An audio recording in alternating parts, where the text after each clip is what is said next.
नमस्कार, मैं हूं मनोज कुमार और आप देख रहे हैं हमारा चैनल मिस्टर मनोज एंकर। आज ये 18 अगस्त दिन है, मंगलवार। कोरोना की रिपोर्ट आई है और आज ही बक्सर ज़िले में ये भी तय किया गया है कि कब से कब तक कौन कौन सी दुकानें खुलेंगी। लॉकडाउन एक बार फिर से हमारे बक्सर ज़िले में इम्पोज किया जा चुका है। 6 सितंबर तक ये लॉकडाउन चलेगा और इस लॉकडाउन में कई तरीके के रूल्स और रेगुलेशंस लागू किए गए हैं। दुकानों को खोलने के लिए अलग अलग पालियाँ निर्धारित की गई है, साथ ही साथ अलग अलग दिन भी निर्धारित किए गए हैं। लेकिन इसके बावजूद हमारे बक्सर ज़िले में बहुत सारे ऊहापोह की स्थिति बनी हुई है, असमंजस की स्थिति बनी हुई है। कई दुकानदारों में लिस्ट को लेकर बहुत ही ज़्यादा कन्फ्यूज़न है।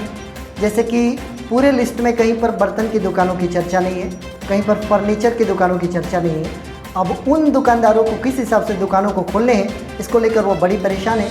एक दो कॉल्स हमारे पास भी आ गए इसको लेकर। मैं आशा करता हूँ कि ज़िला प्रशासन इस पे गौर करे और इन दुकानदारों के असमंजस की स्थिति को भी क्लियर करे, उनके डाउट्स को क्लियर करे और उनका दिन और उनकी पाली निर्धारित की जाए। कोरोना की रिपोर्ट आई है, लॉकडाउन लागू किया गया है। हम किसी भी तरीके से लॉकडाउन लागू करने के विरोधी नहीं हैं, लेकिन जिस तरीके से लॉकडाउन लागू किया जाता है उसके हम बहुत ज़्यादा विरोध करते हैं, क्योंकि बहुत सारे ऐसे सेक्टर्स हैं जिनको पूरी तरीके से बंद करके रखा गया है और लॉकडाउन के नाम पर तमाम जगहों पर बहुत सारे भीड़ इकट्ठा हो रहे हैं। बहुत सारे तरीके की खामियां दिखाई दे रही है बाज़ारों में, मंडियों में, सड़कों पर, हर जगह। लेकिन इसके बावजूद कहा जा रहा है कि ये लॉकडाउन है और ऐसे लोगों को दिक्कत पहुंचाई जा रही है जिनकी आजीविका पर पूर्ण रूप से रोक लगा दिया है बिहार सरकार ने। तो निश्चित तौर पर इस पर विचार करने की आवश्यकता है। कहीं ऐसा ना हो कि ऐसे लोग जिनकी आजीविका पर पूर्ण रूप से प्रतिबंध लगा है वो कोई गलत कदम उठाने को भी वश हो जाए। कोरोना की रिपोर्ट आ गई है। एक बार फिर से हमारे बक्सर ज़िले को डराने वाली खबर है, क्योंकि 72 लोगों की कोरोना रिपोर्ट पॉजिटिव आई है। इन 72 में बक्सर टाउन से 28 लोगों की रिपोर्ट पॉजिटिव है, जिनका विवरण है। मुंगरौल से 4 लोग हैं, रेलवे स्टेशन से 1, पांडेपट्टी से 1, शांतिनगर में बड़ा धमाका हुआ है। फिर से एक बार कोरोना का 10 लोगों की रिपोर्ट पॉजिटिव आई है। गुरुदास मठिया का पहला बार नाम आया है, जहां से 2 लोगों की रिपोर्ट पॉजिटिव है।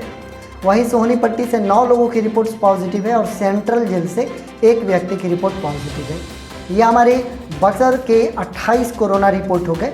इसके अलावा डुमरांव अनुमंडल की बात करें तो हमारे यहाँ 11 लोगों की रिपोर्ट पॉजिटिव है, जिसमें महरौरा के वार्ड नंबर 17 से 1 व्यक्ति हैं, दक्षिण टोला वार्ड नंबर 16 से 1 व्यक्ति हैं। और सबसे जो नया और लेटेस्ट न्यूज़ ये है कि डुमरांव थाना में कोरोना प्रवेश कर गया है और पहली बार डुमरांव थाना में 2 व्यक्तियों की रिपोर्ट पॉजिटिव आई है। वहीं नुआओं की बात कर ले तो कोरोना का हॉट स्पॉट बनते जा रहा है, वहाँ पर 7 लोगों की रिपोर्ट पॉजिटिव आई है। सिमरी प्रखंड में आज 3 लोगों की रिपोर्ट पॉजिटिव आई है और तीनों के तीनों एक नए गांव से हैं, जिसका नाम दियामान है। दियामान से 3 लोगों की रिपोर्ट पॉजिटिव है। ब्रह्मपुर प्रखंड में भी आज 3 लोगों की रिपोर्ट आई है और ब्रह्मपुर का हॉट स्पॉट भदवर में 2 लोग हैं। वहीं अरियाव में एक बताया जा रहा है, ब्रह्मपुर के अरियाव में 1 व्यक्ति की रिपोर्ट पॉजिटिव है।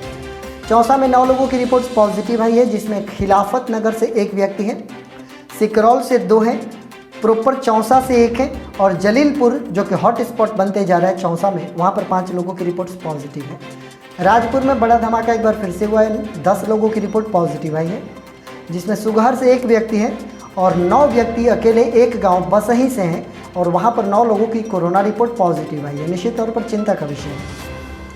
नवानगर बेलहरी से 4 लोगों की रिपोर्ट एक बार फिर से पॉजिटिव आई है। बेलहरी में यह पहला मामला है जहाँ पर 4 लोगों की एक साथ रिपोर्ट आई है। वहीं चौगाई की बात कर ले तो कुछ रुकावट के बाद चौगाई एक बार फिर से संक्रमित हुआ है, 4 लोगों की रिपोर्ट पॉजिटिव है। लॉकडाउन फाइनली लागू कर दिया गया है। 6 सितंबर तक अब हमें इंतज़ार करना होगा। फिर से एक नया डिटेल आएगा, नया गाइडलाइन आएगा, उसको फॉलो करेंगे। ये आदत सी पड़ गई है, लेकिन निश्चित तौर पर उन लोगों का ख्याल किया जाए जिन लोगों की रोजी रोटी पूर्ण रूप से बंद हो चुकी है इस कोरोना में। इस लॉकडाउन की वजह से कहीं पर हम देख रहे हैं तो हज़ारों की भीड़ इकट्ठा हो गई है, सैकड़ों की भीड़ इकट्ठा हो गई है। वहाँ पर कोरोना का डर नहीं है और कहीं पर इतना ज़्यादा रोक है कि लगता है कि वहाँ पर कोरोना से लोगों की मृत्यु हो जाएगी। तो ये दोहरा रवैया जो नज़र आ रहा है, निश्चित तौर पर यह परेशान करने वाला है। खासतौर से निजी शिक्षकों की हालत ख़राब है, ट्रेनिंग सेंटर्स चलाने वालों की हालत ख़राब है, दिहाड़ी पर मजदूरी करने वाले तमाम मजदूरों की हालत ख़राब है, उनको नौकरी नहीं मिल रही है। और शिक्षकों को तो कोई नहीं पूछने वाला है जो निजी शिक्षक है। प्राइवेट स्तर पर स्कूलों में, कोचिंग में ट्यूशन पढ़ाने वाले शिक्षकों की हालत बहुत ही ज़्यादा ख़राब है।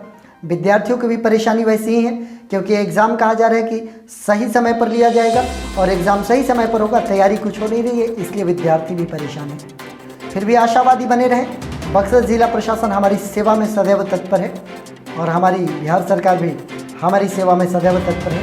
देखते हैं आगे के हालात क्या होते हैं और किस हद तक और ये परेशानियां बढ़ती है, उसका सामना करने के लिए हम तैयार हैं। फिलहाल कोरोना बढ़ रहा है, कोरोना को हम माने या ना माने, कोरोना से अपने आप को बचा कर रखने में ही भलाई है। आप अपने सेहत का पूरा ख्याल रखें। कोरोना जिस तरीके से बढ़ रहा है, अगर आप भी संक्रमित होते हैं तो कुछ दिनों के लिए ही सही, परेशानी तो आपको उठानी ही पड़ेगी। तो आप सकुशल रहें, सुरक्षित रहें और कोरोना से बचे रहें, ऐसी हमारी कामना है और आप हमारे साथ बने हुए हैं। इसके लिए आप सभी का बहुत बहुत धन्यवाद।